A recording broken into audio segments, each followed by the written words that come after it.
Ai, que delícia, né? Oi, boa noite. Oi, Margot. Oi, Lê. Tudo bem? Gente, é ótimo porque eu não enxergo muito, então eu tenho que ficar olhando aqui. Boa noite, Lê. Oi, Josi. Oi, Sandra. Oi, Ju. Oi, Josi, boa noite. É duro, né? A gente vai ficando mais velha, eu não enxergo muito. E o duro é que meu óculos é para longe, então não adianta eu usar aqui que eu continuo sem enxergar nada. Então, eu vou tentar ler os comentários pra gente poder. Oi, Lu! Deixa eu ver se eu enxergo todo mundo. Oi, Florência, tudo bem? A Florência é lá da Argentina. Será que eu tô confundindo tudo? Não, né? É de Córdoba? É. Oi, oi, Fernanda, tudo bem? Gente, hoje vai ser com animação aqui em casa, né? Que vai estar assim, eu e meu marido fazendo a live, vamos ver como é que vai ficar o pequeno aqui em casa, mas é uma coisa que eu tinha muita vontade de fazer, já faz tempo, por coincidências aí do destino, eu e meu marido acabamos que estudando e trabalhando aí na mesma, não sei se é a mesma área, né? Mas aí numa forma de enxergar aí o ser humano e ele acabou fazendo um trabalho com mães, com crianças que têm crianças com deficiência, né? E aí eu achei super legal o trabalho dele, que é da literatura, humanização, né, através da literatura. Então achei que era bem interessante ele contar aqui como é esse trabalho dele e por isso que eu convidei ele para participar aqui dessa live e contar para vocês sobre esse trabalho dele. Eu não sei se ele já entrou. Deixa eu ver se eu enxergo para pôr ele aqui. Peraí, só um minutinho. E eu não sei convidar. Ah, pronto. Consegui.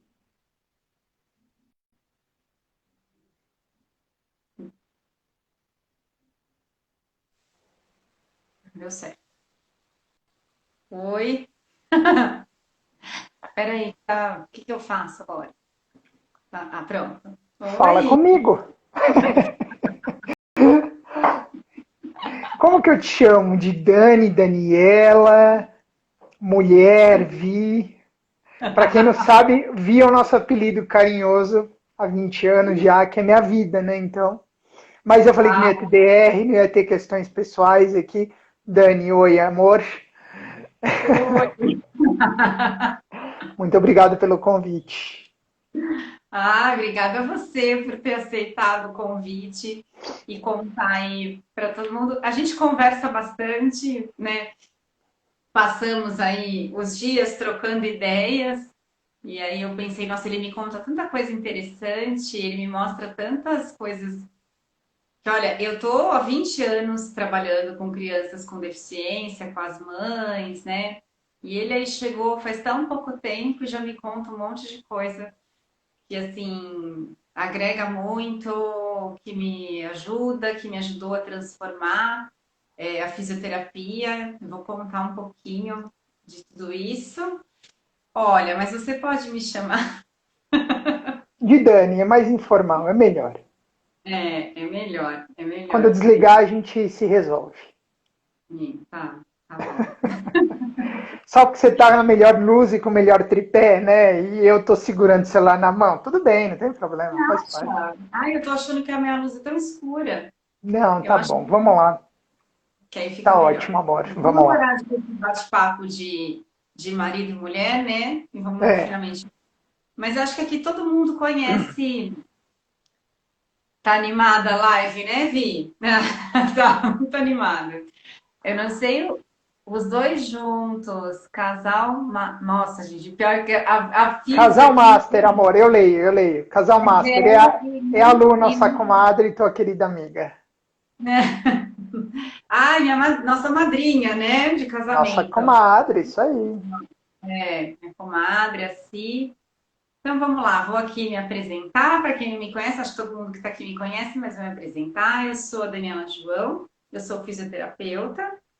Eu trabalho há 20 anos com crianças com deficiência e neste caminho aí eu fui mudando esse caminho, mudando o roteiro e tentando ter um olhar diferente para o trabalho, né? E aí o Ricardo me ajudou bastante em conceituar qual que era essa fisioterapia, ele que me ajudou por aí. Nossa, gente, você vê que é engraçado. Eu não fico nervosa em uma live, eu tô nervosa hoje, tá? Então vocês desculpem. É que você não me conhece, né? Eu sou um estranho. Desculpem que eu tô com dificuldade de me apresentar, eu faço isso todos os dias. O que eu mais faço é me apresentar nas lives, mas hoje eu tô meio atrapalhada. Então vocês me desculpem, como eu falo tanto que a emoção influencia diretamente, né, nesse corpo, no que a gente fala, como a gente pensa. Então eu tô um pouco meio esquisita, mas vai passar, tenho certeza que sim. Então, o Ricardo me ajudou bastante a conceituar essa fisioterapia humanizada com os estudos dele, né? Então eu achei que era muito legal trazer ele aqui para ele contar um pouquinho a trajetória dele. Hoje quem vai falar é o amor. Hoje ele vai contar um pouquinho a trajetória dele, como é que ele chegou aí a trabalhar com a literatura, com humanização e trabalhar aí com mães de crianças com deficiência. Então, por isso que eu chamei o cara. Vou pedir para ele contar um pouquinho para eu dar uma acalmada aqui, para eu tentar digerir o que eu vou falar. E você segura esse celular aí direitinho, tá? Prometo. Bom, Dani, agora falando sério, obrigado. Eu fico muito feliz com o convite, porque eu acho que esse teu projeto é um projeto muito sério, muito bonito, que é dar voz para um tema de fundamental importância para a sociedade e que às vezes não tem voz, né? E é curioso eu pensar que, já me apresentando, Ricardo Mitucci, jornalista e escritor, como eu costumo dizer, eu tenha me deparado com um universo tão teu e que agora é tão nosso, né? Eu sou escritor, mas não vivo da escrita. Meu trabalho minha fonte de renda é como assessor de comunicação, assessor de imprensa. Mas desde 2015, quando eu lancei meu primeiro livro, eu resolvi mergulhar no universo da literatura, que é minha paixão, depois de você, evidentemente. Eu sou apaixonado por literatura e queria trabalhar com literatura. Em 2017, eu conheci uma narrativa chamada A Literatura como Remédio, os clássicos da saúde da alma, do professor Dante Galian, enquanto eu produzia uma entrevista para o meu saudoso programa Epígrafes. E quando me deparei com essa narrativa, A Literatura como Remédio, logo tive o desejo de entrevistar o autor dessa narrativa. E foi quando eu conheci o professor Dante e conheci o laboratório de leitura, que nada mais é do que uma atividade de humanização por meio dos livros. Então, eu acredito que, embora escrever e ler sejam as minhas paixões, mas eu ainda não posso viver da escrita, eu supri parte desse desejo com o laboratório de leitura, porque eu me formei coordenador do laboratório de leitura. A minha formação como coordenador me aproximou da academia, e no momento que você me perguntar a respeito, eu vou falar um pouco mais sobre isso, né? Mas a minha formação como coordenador me aproximou da academia, me aproximou da saúde, porque eu faço mestrado na área de saúde coletiva na Escola Paulista de Medicina da Universidade Federal de São Paulo, a Unifesp, e consegui criar nesta uma segunda carreira. E hoje também viver disso. Há pouco, inclusive, eu estava coordenando um laboratório, por exemplo. Então, hoje eu digo que eu sou jornalista e escritor, sou pesquisador, sou mestrando, mas também sou coordenador de laboratório de leitura, porque é uma carreira da qual eu consigo viver também. É isso. Ah, Então, antes dele começar a contar todo esse trabalho aí dele de mestrado, agora que eu estou me recuperando aqui da emoção, eu tentei organizar as ideias e eu só quero contar uma coisa antes que diz respeito, né, a mim. Quando eu mudei o caminho da fisioterapia, quando eu comecei a estudar e entender o ser humano aí na sua integralidade, eu lembro como se fosse hoje a minha inquietação. E a gente estava, olha isso, num domingo de manhã, tomando café.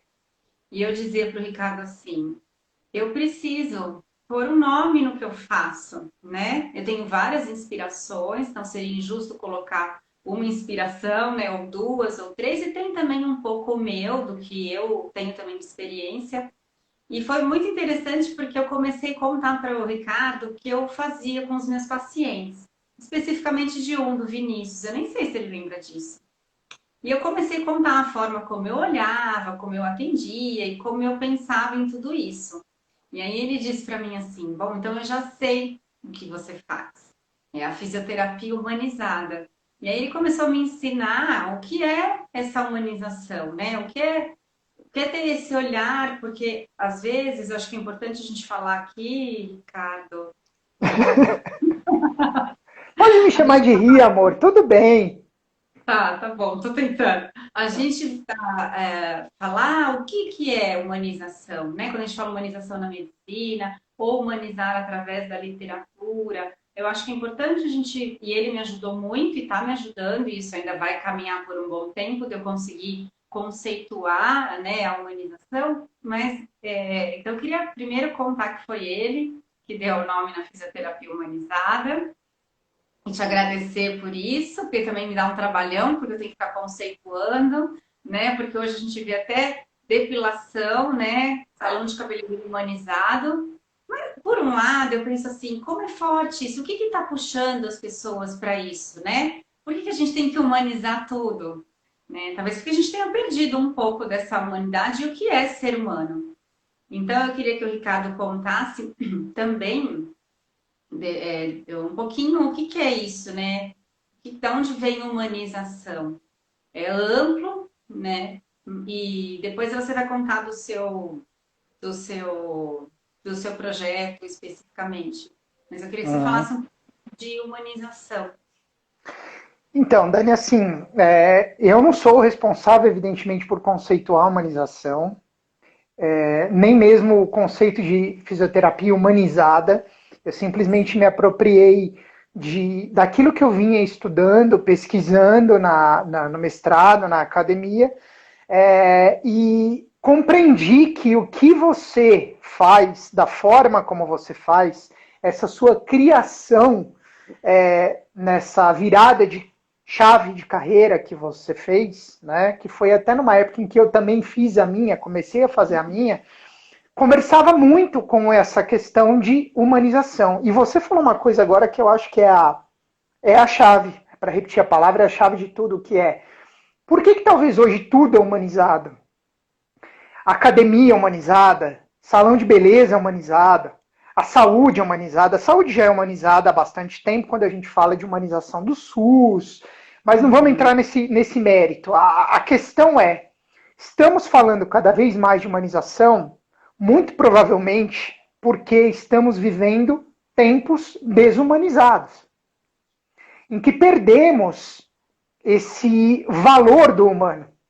Então, até para não ficar divagando e responder a sua pergunta, o meu conceito de humanização, embora ele seja técnico, tenha um referencial teórico por trás, ele é muito mais ligado à antropologia, né, do que efetivamente à área da saúde. Até porque a minha orientação enquanto pesquisador, ela vem de um professor, de um profissional, que é o professor Dante, professor titular da Unifesp, que conceitua a humanização em termos, literalmente, das humanidades. Né? Então, o meu conceito de humanização, ele se baseia muito, e quando eu falo meu, aquele do qual eu me aproprio para fazer o meu trabalho. Tá? Ele vem do filósofo francês Montesquieu, que foi traduzido por um teórico literário da USP chamado Teixeira Coelho, que fala que a humanização é a ampliação da esfera da presença do ser. E aqui já entrou tanta gente querida que já conhece, já ouviu falar. Eu não vou falar uma a uma até para não ser injusto esquecer alguém, mas um beijo a todos vocês. Que eu sempre falo desse conceito do Teixeira Coelho, porque esse conceito retrata muito bem aquilo que um outro filósofo, só que grego, no meu entendimento, fala sobre o que é ser humano, quais são as dimensões essenciais da existência humana. Eu estou me referindo a Aristóteles, que fala sobre afeto, inteligência e vontade. Essas três dimensões da existência humana, quando contempladas, fazem com que a nossa esfera do ser seja cada vez mais ampliada. Parece um papo cabeça, filosófico, intelectual, mas é fácil de entender. Tudo aquilo que nos faz mais humanos, que nos faz mais atentos ao que é humano, ao outro, tudo aquilo que nos faz acumular conhecimentos, sentimentos, portanto afetos, nos faz crescer, nos faz ampliar, nos faz ser mais humanos. Então o meu conceito de humanização, ele se baseia nesses dois filósofos, Montesquieu, Teixeira Coelho, e Aristóteles. E eu entendo que isso pode perfeitamente ser transportado para qualquer universo, seja o da literatura, das artes, né, enquanto um instrumento possível de humanização, seja a saúde, seja na fisioterapia humanizada, seja no atendimento do SUS ou mesmo da iniciativa privada. Então, esse é o meu referencial teórico, esse é o meu conceito. Oi, Vivi, nosso afilhado, Vitor. Eu estava doida aqui para falar também. Oi, Vivi, adorei estar aqui. Beijo grande, meu amor. Beijo. Eu acho que nós somos humanos, né? Então, em tudo da nossa vida, somos relações, né? E as relações precisam de humanidade, né? E a humanidade é entender e contemplar, e quando a gente pensa na física, quando está pensando, eu vou falar do meu, mas depois você vai falar do seu trabalho, a gente compreender, né? Entender o ser humano em todas as esferas, né? Dele. E não sempre só num corpo ou só também numa cabeça, né? Tudo isso funciona muito junto, né? Então, ser humano não é ser fofo, mas é entender o que vem muito dentro de nós, né? Não sei nem sei se você explicar, porque eu não sou filósofa. Mas, Ricardo, você falou, mas não tem como a gente tirar, né, a filosofia, a antropologia da nossa vida. Na área da saúde, a gente faz muito isso. E é um equívoco, porque isso é muito humano. Na verdade, isso é totalmente humano, né? Mas a gente já filosofou aqui da fisioterapia humanizada. Só um parênteses, Dani. A medicina, a saúde, ainda está muito, muito vinculada ao modelo biomédico. Isso não é uma crítica. Mas a gente precisa ampliar a esfera da presença do ser da saúde. Sim. Eu brinco dizendo que eu tenho bode do René Descartes, que é o famoso filósofo do penso logo existo, né? E por quê? Porque ele é o criador do método científico e ele evidentemente tem um baita mérito em tudo que ele construiu. A questão é exatamente o que você falou. Não se dá para separar o humano. Eu não penso e logo existo. Ou seja, eu não existo só porque eu penso. Eu existo porque eu penso, porque eu sinto, porque eu tenho vontades, porque uma série de coisas. Então, quando você separa no modelo cartesiano, que é o modelo biomédico, você não contempla aquilo que hoje é chamado de modelo biopsicossocial, que você trabalha muito bem e a Simone também usa essa expressão, né, na fisioterapia humanizada, que é o ser humano na sua integralidade. Sim. Isso. Não é só a deficiência da perna ou do braço ou a paralisia cerebral. Não. É o ser humano como um todo. Vamos, senão eu vou desenvolver aqui e não paro de falar. Porque a gente fala disso horas. Não tem em casa. Então eu queria que você contasse, Ricardo. Chama de amor, pô. Meu amor, você conta um pouquinho. Aí eu fico com mais vergonha. Você conta um pouquinho como é que você chegou no mestrado, por que que você chegou. Ó, tem um monte de gente aqui que te acompanhou, que faz parte de tudo isso. Obrigada, viu, meninas? Um beijo no coração de todas. Amo vocês. Aí, que fizeram parte de tudo esse trabalho do Ricardo. Então conta como é que você chegou, primeiro, lá no mestrado. Qual que é o seu trabalho? Quando eu me formei, quando eu me formei coordenador do laboratório de leitura, para me formar eu precisava fazer estágio aplicando aquilo que eu havia estudado. E aí o meu coordenador, eu também amo vocês, a Daniela também ama vocês, Elisa, vocês sabem disso. Beijo, Juju. Também mandou beijo, Juju. Beijo a todos. Beijo, Elisa. Beijo, eu precisava... que tá aqui assistindo Ai, linda Karina, que eu fiz a live com ela. E é muito interessante, porque ela fala que tudo isso que eu falo, ela vive. É muito bom ouvir de alguém, né? Porque com certeza. Eu fico num outro lugar, né? De fisioterapeuta, se é que eu sou só isso. Mas, vai, vamos continuar, explica aí. Aí eu tinha que fazer estágio, e eu tinha comentado com o Dante, né, meu orientador, que eu gostaria de... eu ainda usei essa expressão. Eu quero ser que nem você, eu quero ser igual você. Aí ele falou, bom, se você quer ser... não dá, né? Que infelizmente ele não está assistindo, mas vai ficar gravado, eu vou mostrar para ele depois. O Dante é uma sumidade, né? Mas... o Dante é uma inspiração, mas eu quis dizer, na verdade, até em âmbito de acadêmico, de levar a humanização para as pessoas, trabalhar com a literatura. Ele falou, então se você quer, você tem que entrar na academia, vem fazer mestrado. Só que como o Dante ele é orientador responsável, na verdade, por uma linha de pesquisa na Escola Paulista de Medicina, na área de saúde coletiva, ele falou, se você quer realmente entrar, você tem que conviver com esse universo. Eu ainda brinquei com ele na ocasião, falei, eu sou casado com uma fisioterapeuta, resolve. Né? E por uma felicidade, havia uma oportunidade de fazer estágio numa instituição da área de saúde. E lá fui eu fazer meu estágio nessa instituição.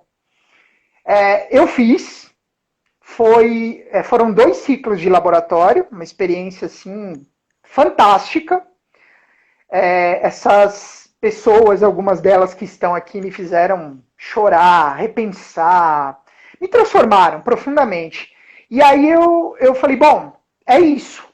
Então, eu quero levar esse trabalho para o universo da saúde. Prestei processo seletivo, entrei na universidade como mestrando,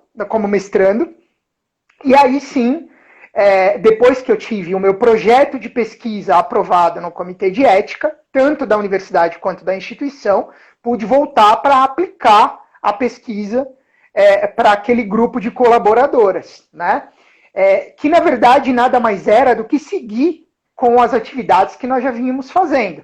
Só que agora não mais como meu estágio, e sim como uma pesquisa acadêmica, mas baseada na mesma atividade. Aplicação do laboratório de leitura para um grupo de mães predominantemente, mas não apenas mães. Nós tínhamos no grupo também algumas avós, algumas voluntárias da instituição, uma convidada, que eu mantive entre as minhas colaboradoras, porque colaboraram da mesma forma, de maneira significativa, né?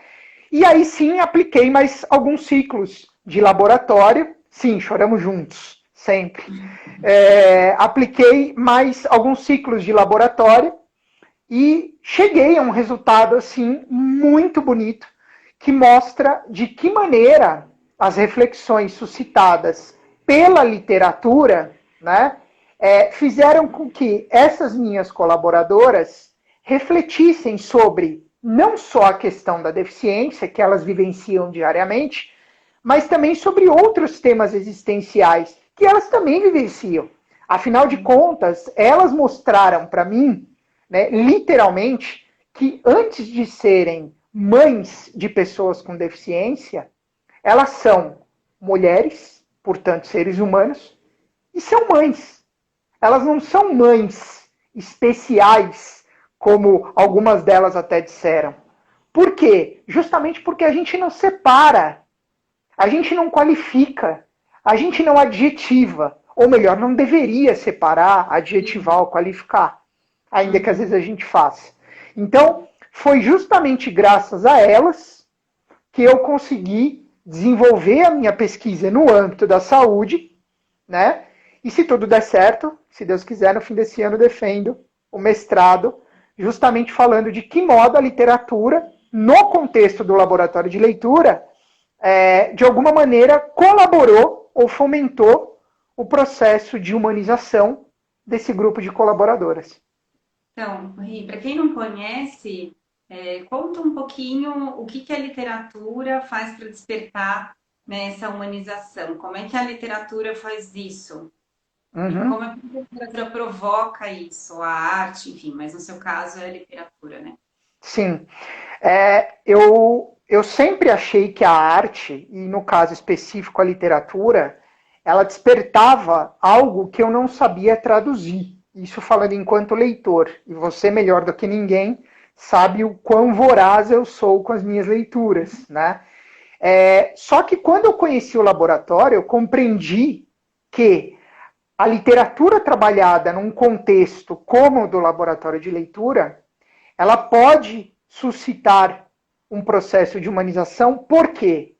Porque a arte, e nesse caso, de novo, a literatura enquanto expressão artística, ela é o que os gregos diziam aestética. A estesis é despertar. A gente conhece a anestesia, a anestesis, que é o pôr para dormir. A obra de arte, ela nos desperta. Ela é, portanto, a estética. E o que ela nos desperta? Afetos, sentimentos, desejos, reflexões. Só que quando a gente lê sozinho e guarda aquilo pra gente, aquilo fica só dentro da gente. Às vezes a gente repensa algumas coisas, repensa alguns valores, algumas opiniões, mas se encerra dentro da gente. Agora, quando a gente compartilha isso numa dinâmica como o laboratório de leitura, a gente tem os afetos despertados pela obra de arte, a gente compartilha com o outro os nossos afetos e as nossas reflexões, a gente ouve do outro os afetos e as reflexões que ele sentiu e fez ao fazer aquela leitura, e no momento em que a gente começa a desenvolver essa reflexão coletivamente, a gente, de alguma maneira, suscita uma dinâmica volitiva, uma dinâmica de vontade. Vontade de quê? De ser uma pessoa melhor, de ser uma pessoa diferente. Tem uma colega minha, coordenadora aqui, que é a Maria Lúcia, querida amiga, companheira de poesias. Beijo, querida, saudade de você. Então, nós temos entre aspas, corremos o bom risco, eu diria, de despertar essa dimensão volitiva que Aristóteles já dizia, né, para sermos pessoas melhores, mais humanas, para revermos opiniões, conceitos, valores e, portanto, para sermos pessoas mais humanizadas. Então, o poder da obra de arte, como diz a Lúcia aqui brincando, não dá para anestesiar mais do que a gente já vive anestesiado nos últimos tempos, né? É justamente tirar a gente dessa zona de anestesia na qual a gente se encontra e passar, ou contribuir, melhor dizendo, para que a gente passe a enxergar as coisas com outro olhar, que é uma coisa que você tanto fala. É ter um outro olhar para coisas que às vezes estão dadas, mas foram dadas por quem? Quem determinou que é daquele jeito? Quem falou que tem que ser assim? Então, isso para mim, quem me mostrou isso foram as minhas colaboradoras da minha pesquisa, porque elas mostraram para mim que elas vivem sim a deficiência dos seus filhos, netos, pacientes, porque tinha algumas cuidadoras lá também, só que no momento em que elas liam a literatura que eu propunha, e nós refletíamos e compartilhávamos afetos e pensamentos sobre aquilo, a gente se redescobria, a gente se reinventava, pelo menos com relação a alguns temas que elas traziam. E em 7 laboratórios que eu fiz com elas, nós falamos de 175 temas. Não foi pouca coisa. É muito rico. A literatura é muito rica. Ô, Ri, deixa só. A Márcia entrou aqui. Beijinho, viu, Márcia? Márcia, mãe do Gu, querida. Olha eu, que horror. Jesus amado. Ó, conta um pouquinho qual foi o conto, a fábula, o que que você escolheu e o que que... A Virgínia escreveu, Ri, você consegue ler para falar? Eu não consigo ler. Exatamente isso, Ri. Ó, tá vendo? Ela me chama de Ri, é minha cunhada. As pessoas costumam compartilhar insights sobre séries e filmes, mas a leitura é sempre vista como algo individual. Pois é, Vi, é uma atividade individual. Eu adoro me isolar aqui em casa. A Dani e o Beni sabem disso. Eu preciso entrar no meu cafofo e ficar em silêncio pleno para ler. Só que, quando a gente compartilha aquilo que a gente leu, a experiência se transforma. Então, tá o convite. Vi, você já está intimada há bastante tempo a fazer laboratório de leitura, tá?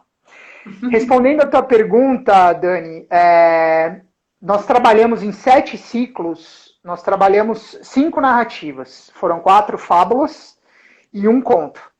As fábulas foram 3 de Oscar Wilde, O Gigante Egoísta, O Rouxinol e a Rosa e O Príncipe Feliz.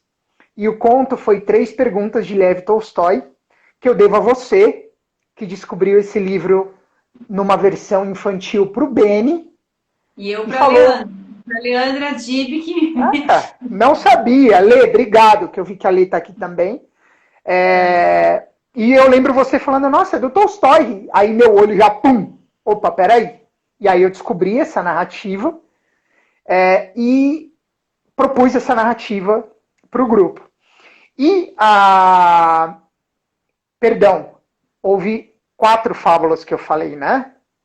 Foram 3 do Oscar Wilde e o conto do Tolstói. A 4ª fábula foi um apólogo do Machado de Assis. Uhum. Então, que, na verdade, o próprio nome, né, o significado de apólogo é fábula. Fábulas são aquelas narrativas mais curtas, linguagem mais simples, que geralmente tem personagens ou animais, ou personagens inanimados, mas que tem uma mensagem, ou aquela boa e velha moral da história bastante profunda, bastante marcante, né? E o conto do Tolstói, embora seja um conto, não seja uma fábula, ele vai muito nessa linha também, de uma mensagem bastante forte, uma moral de história realmente bastante evidente, mas ao mesmo tempo profundamente reflexiva, né? Então foram as 5 narrativas que nós trabalhamos. E por que dessas narrativas, né? Porque, de fato, são narrativas profundamente humanas, que suscitavam reflexões acerca de muitos temas. Muitos temas. Quando você fala de gigante egoísta, você já fala, bom, egoísmo está na narrativa. Mas só quem viveu essa narrativa sabe que a gente não falou só de egoísmo. E assim, as narrativas das minhas colaboradoras, né, porque aqui a gente fala de 2 narrativas, a narrativa literária e a narrativa que as colaboradoras compartilharam comigo, que no jornalismo eu falaria que são depoimentos ou aspas, mas são narrativas, né? As histórias que elas compartilharam comigo e com o grupo, sim, houve algumas que elas sabem, eu entrei no carro na hora de vir embora e chorei. Chorei em casa, porque de fato, assim, você percebia o impacto que aquilo estava suscitando nelas, né? Eu não posso usar a palavra impacto na minha defesa, me lembra disso, tá, amor, por favor? Que eles vão pedir para eu conceituar e eu acho que vai ser mais enrosco. Não, impactada é só a sogra, aí você tem que pedir pra sogra. A sogra Mãe, tem que te amo. a gente te ama, Sandra, saudade. Ô, você pode narrar, não precisa falar nome, um pouco. Você contou uma vez, você tem autorização para falar, eu não vou falar, mas você pode contar um pouquinho para as pessoas entenderem como é que funciona. Por exemplo, você conta uma história. Eu queria que talvez quem nunca fez laboratório conseguisse compreender, porque eu já fiz, então eu falo que é uma experiência fantástica, única, e realmente é isso que ele falou, a leitura compartilhada, quando a gente começa a contar da nossa vida, da nossa história, ouve a do outro, né? Às vezes cada um tem uma forma de viver aquilo, é muita vida, né? É um trabalho assim de escuta, de reflexão, de falação, de tudo junto. Mas eu queria que você contasse para quem nunca fez um depoimento de uma delas, que eu acho que você pode contar que não tem, né, que você tem autorização. Não precisa falar nome nem citar, mas assim, o que aconteceu, né, nesse laboratório que depois falou, nossa, isso. Ele tá balançando essa carapaça, parece o Benício com o celular. Não, eu tô apoiando o celular no joelho, porque tá dando cãibra já no meu braço de segurar, entendeu? Aí tá balançando. Desculpa, pessoal. Na verdade, assim, Dani, eu prefiro até não compartilhar uma narrativa das minhas colaboradoras, porque eu acho que, embora tenha muitas significativas, eu acho que tem um episódio que esclarece mais isso que você está perguntando, tá? Que é o seguinte: o Apólogo do Machado de Assis, para quem não conhece, conta a história de um diálogo, assim, um diálogo meio tenso entre uma agulha e um novelo de linha, para ver quem era a mais importante na confecção do vestido da baronesa, que é uma personagem que só aparece o nome citado lá. E aí, uma quer ser mais importante que a outra. A agulha abriu o caminho, então eu sou mais importante. A linha juntou os pedaços do tecido, não, então eu sou mais importante. E aí, é uma narrativa curtíssima, ótima, assim, engraçadíssima, só que ela tem realmente um significado, assim, embora seja agulha e linha, ela é humana, como se estivéssemos ouvindo o diálogo de duas pessoas querendo saber quem tem mais likes no Facebook, quem teve mais views no seu post, tá? E aqui é a minha crítica a isso que quem me conhece sabe que eu não gosto, mas enfim. Essa conversa entre as personagens nos levou para um lugar brilhante, que rendeu até um artigo científico que vai estar na minha pesquisa, que é o seguinte: em dado momento das nossas reflexões, algumas colaboradoras chegaram à seguinte conclusão: peraí, nós somos linhas e agulha na vida. Por quê? Depende do nosso momento de vida. Tem hora que a gente é uma coisa, tem hora que a gente é outra. E aí, mais uma vez, aquela crítica de achar que é o tal do 8 ou 80. Não, a gente não é só 8 ou 80. A gente é 8, 9, 10, 11.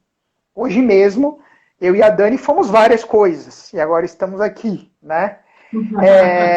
Então, assim, claro, falei a Dani, mas quero dizer todo mundo. Todo mundo. Então, quando elas próprias dispararam essa perspectiva, pô, a gente é um pouco de cada coisa, depende do nosso momento. Algumas outras colaboradoras trouxeram a seguinte questão: nós, enquanto pessoas que vivemos a deficiência, somos agulha. Por quê? Nós estamos abrindo caminho para que no futuro a sociedade seja mais inclusiva do que é hoje. E aí, isso voltou um pouco, alguns passos, algumas décadas para trás, no sentido, pô, mas então a gente também é linha. Porque lá atrás, algumas pessoas abriram um caminho para que a gente passasse por ele e chegasse onde a gente está hoje. Eu parei e falei assim, vocês são geniais.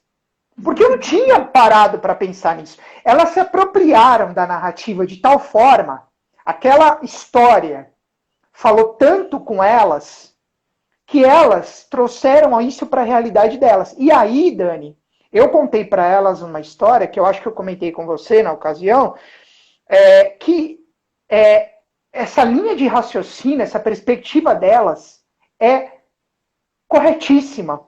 Por quê? Nós moramos num prédio construído há cerca de 45, 50 anos, que tem um elevador que não desce até o subsolo, na garagem.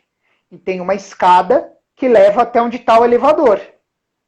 Nós temos um vizinho de porta que usa uma prótese na perna e temos um vizinho cadeirante que mora no segundo ou no terceiro andar.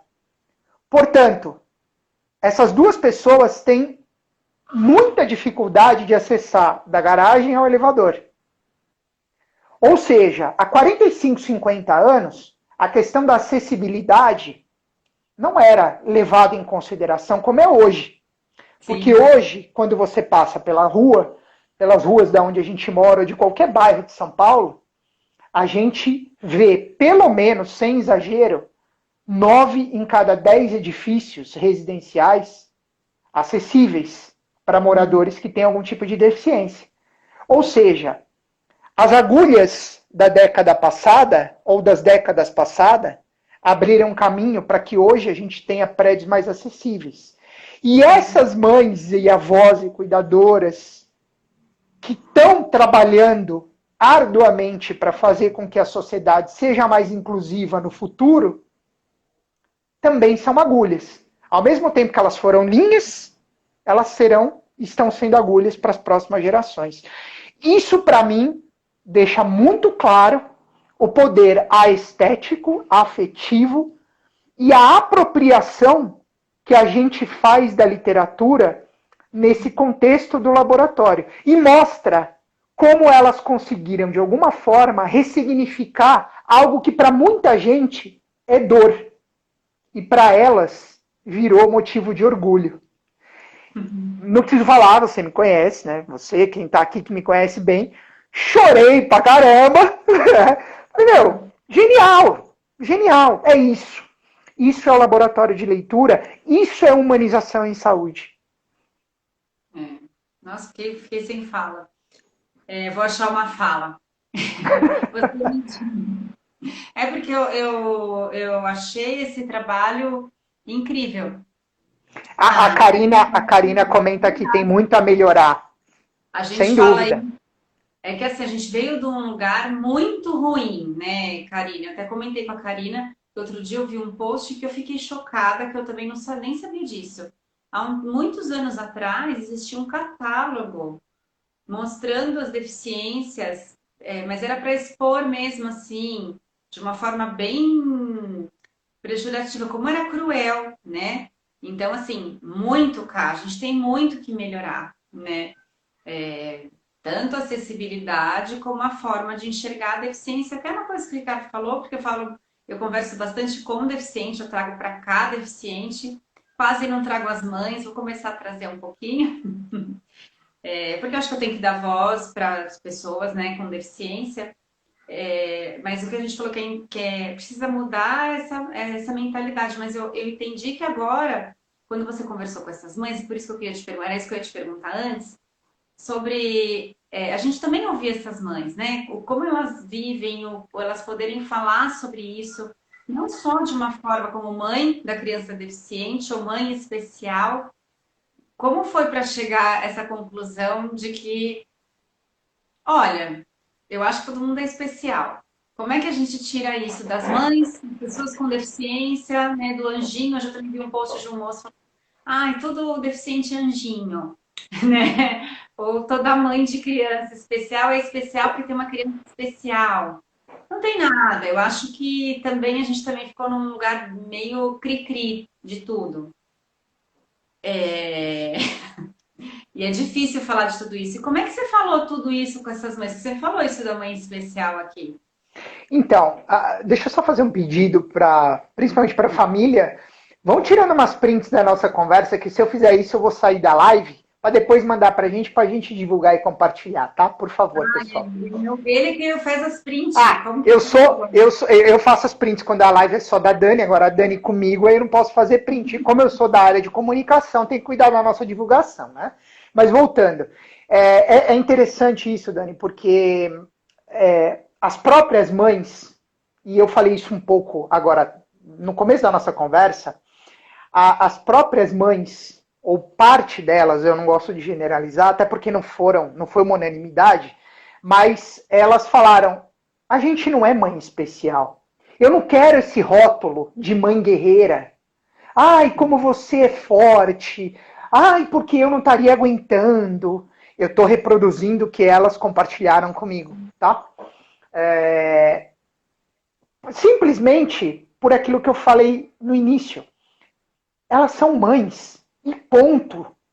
Elas são, antes de serem mães, mulheres. Portanto, repito, seres humanos. E ponto. Elas, até de um jeito carinhoso, algumas delas, se referem à criança ou ao jovem como criança especial, como filho especial, ou mesmo eventualmente a elas como mães especiais. Mas no dia a dia, na prática, elas querem ser vistas, enxergadas e respeitadas como ser humano e como mães. E isso, para mim, é a grandiosidade dessa percepção. Isso, para mim, é o outro olhar que você fala. Até porque, e aqui eu não quero cometer a indelicadeza de revelar narrativas, porque sim, eu tenho autorização e tal, mas autorização é para minha pesquisa, a live não faz parte da minha pesquisa, mas assim, não, para que eu não seja indelicado de ficar falando de coisas, né, que foram ditas nesse nosso ambiente. Mas assim, algumas dessas mães deixam claro que assim, meu filho não é coitado, minha filha não é coitada. Eu não sou coitada. Pelo contrário, meu filho tem uma dificuldade, uma deficiência, mas ele é tão ou mais safado, né, tão ou mais arteiro do que o nosso filho que não tem. Então, essa percepção, esse olhar de somos todos iguais, para mim, é o que denota a humanização nesse ambiente. Quando eu falo esse ambiente, é o ambiente da saúde. Porque, de fato, nós tendemos a dramatizar. E você fala uma coisa que eu acho muito interessante sempre que eu ouço as suas lives. Não significa que a gente está romantizando a deficiência. Estou me apropriando do que você fala. Não é isso. Certamente, essas mães vivenciam situações, essas mulheres vivenciam situações que nós não conseguimos mensurar. Por mais que a gente faça um exercício de empatia, de alteridade, a gente não está vivendo. Sim. É claro. Só que assim, por que coitadizar? Por que dramatizar? Por que especializar? Sim. Por que nichar? Se a gente está falando de ser humano. Se a gente não separa o corpo do afeto, o corpo da mente. É amor acima de tudo. Pode parecer piegas, mas é isso. É isso. E é isso que elas falaram para mim. E eu falei, pô, tem tudo a ver. Sem coitadismo, nem com elas e nem com os filhos e filhas e netos e tudo mais.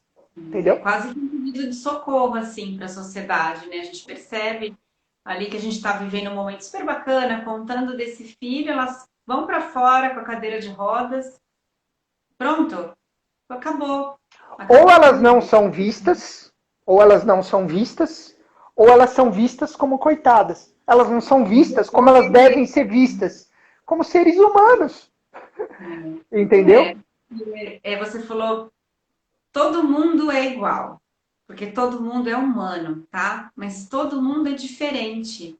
E acho que no passo que a gente consegue falar dessa diferença aberta, talvez a gente pare de vitimizar, pare de pôr peso. Claro que tem dificuldades, ninguém está falando aqui, né? Que nós não estamos romantizando a deficiência, mas acho que uma coisa Claro. que é muito importante falar é naturalizar, porque ela faz parte do humano, né? Ela Uhum. faz parte. Quando a gente olha para uma mãe, eu estava contando isso para uma mãe essa semana, assim, eu fui numa casa, depois fui na outra, de duas crianças totalmente diferentes, e eu ouvi a mesma coisa das mães, né? Aí eu pus o pé na rua e a pessoa falou, para uma falou assim, nossa, coitada, é um fardo a sua vida, né? E para outra disse assim, olha, você precisa ser muito forte. E a outra disse assim, forte? Ela nem um momento olhou para a criança que estava ali, porque se essa pessoa tivesse olhado de verdade, vendo que a criança estava brincando e que estava tudo bem, né? Que não tinha problema nenhum, estava tudo bem. Ela só é diferente, diferente pela condição física, porque ela tem uma deficiência, mas era só isso. Mas já olhou para a mãe, porque, né? Ou a mãe é a coitada, ou ela tem que ser forte, coitada. Ela não tem nem opção de um dia não estar forte, de um dia não estar bem, como qualquer outra pessoa, né? Porque está implícito que a mãe da criança com deficiente é guerreira, ela é especial, né? Ó, o que que faz essa mãe? É claro, vou avisar, porque hoje em dia, né, contém ironia, tá? E as mães de pessoas com deficiência que estão aqui vão entender o que eu quero dizer e eu tenho certeza que vão concordar com a minha leitura. Mas o que que faz dessas mães que talvez têm filhos maiores, que pesam 40, 50 quilos, mais coitadas do que eu, quando a gente chega em casa, o Benício está dormindo, e eu tenho que trazer ele da garagem até a nossa casa no ombro. Benício pesando já 40 quilos. Eu também sou coitado, minha coluna vai pro saco. É óbvio que o que eu estou falando é uma alegoria. Mas o que eu quero dizer é que a gente não pode ser 880. Essas mulheres e essas pessoas com deficiência não são especiais ou coitadas, ou não são guerreiras e estão passando por provação. Elas são seres humanos acima de tudo. Ponto. Cabe a nós olhá-las desse jeito. E a literatura, nessa experiência que a gente fez com o laboratório, a literatura amplia esse olhar. Porque se ela amplia a presença do nosso ser, ela vai ampliar nosso olhar também. Então, o que eu aprendi com elas foi de uma enormidade tão grande que eu acho que é justamente o discurso que você traz para a fisioterapia humanizada. O segredo está no olhar. Está no aceitar que existe uma deficiência. Não é negar a deficiência e nem romantizar a deficiência. Ninguém está falando, não façam mais terapia. Até porque se você não fizer mais terapia, seja tradicional, seja SUS, você vai passar fome. Não é isso. Mas assim, para além da terapia, para além do corpo, há uma alma. E quando eu falo alma, eu não estou falando em questão metafísica. Acredite aqui, independentemente das crenças religiosas de cada um. Quando eu falo de alma, eu estou falando de essência. Eu estou falando de afetos, sentimentos. Para além do corpo, essa mãe tem o desejo de se arrumar, de se ver bonita, de sair para se divertir. Essa criança ou esse jovem tem o desejo de se comunicar com as limitações que ela tem, de pegar a pipoca no balde, botar na boca e derrubar tudo no chão e só ficar uma na boca, mas todo mundo ficar feliz porque ela fez isso. Isso é ser humano.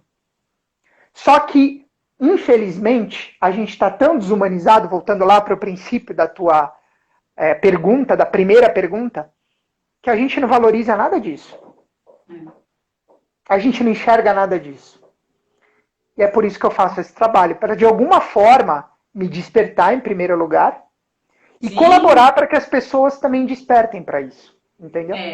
Para você ter esse olhar, você também tem que parar para olhar, parar para escutar, parar para pensar, para refletir, né? Para ter vontade de ver uma coisa diferente, de pensar num jeito diferente, de ter outras formas de ver a vida, né? Sim. Então, eu quero muito agradecer você. Você está controlando o tempo, amor? Então, falta 3 minutos. Eu quero agradecer todo mundo. Salva essa live. Vou salvar. Eu quero agradecer muito a todo mundo que entrou aqui. Eu Muito também. obrigada. Eu fiquei dias pensando como é que eu ia fazer uma live com meu marido e ser boa, porque Foi bom, mesmo, amor. Atendeu às suas necessidades e desejos. não sei, eu acho que eu fiquei meio atrapalhadinha, mas É fiquei com emoção, amor. Depois a intimidade. gente se resolve, fica tranquilo. Eu acho que eu fiquei bastante meio deslocada. Beijo, Ju, beijo, Si, beijo, Lê, beijo, Josi, Elisa. Ai, não quero esquecer ninguém. Lina. A Lina, meu pai, minha irmã Virgínia, a Vi, eu não Karine, sei tirar comentário, Vi. Tira print com comentário mesmo. Manda bala. também não sei fazer nada. Ó, se eu a Raquel é uma fofa, já conheci o laboratório, é físio lá do Rio. Ellen. Gente, a Ellen, eu não enxergo bem, me Maria perdoa. Sua Lúcia, minha mãe, mãe, meu irmão Zé, José meu irmão. Maurício, Te meu amo, afilhado Zé. querido lá no sul. Minha Um beijo irmã, meu enorme pra cunhado, meu você. sobrinho. Todo Vamos mundo. falar de humanização sempre. Estou aberta aqui também para as mães, para a Gi, que apareceu aqui. Gente, todo mundo, desculpa, tá? Se eu esqueci de falar alguém, eu vi todo mundo fala, mas vai Amor, tá. É. salva e eu quero ver o teu mestrado conceituando a humanização em fisioterapia ou a fisioterapia humanizada. E eu falo aqui para terminar, você está inventando uma coisa nova, grande e importante. Eu tenho muito orgulho disso. E de alguma forma de fazer parte nessa história. Te amo e obrigado. Te Obrigado. amo, obrigada, obrigada a todo mundo que assistiu, viu? Obrigado a Um todos beijo e pra todas. todo mundo Beijo no mesmo. coração. Obrigadão, viu? Salva, mulher! Que eu queria falar, eu esqueci.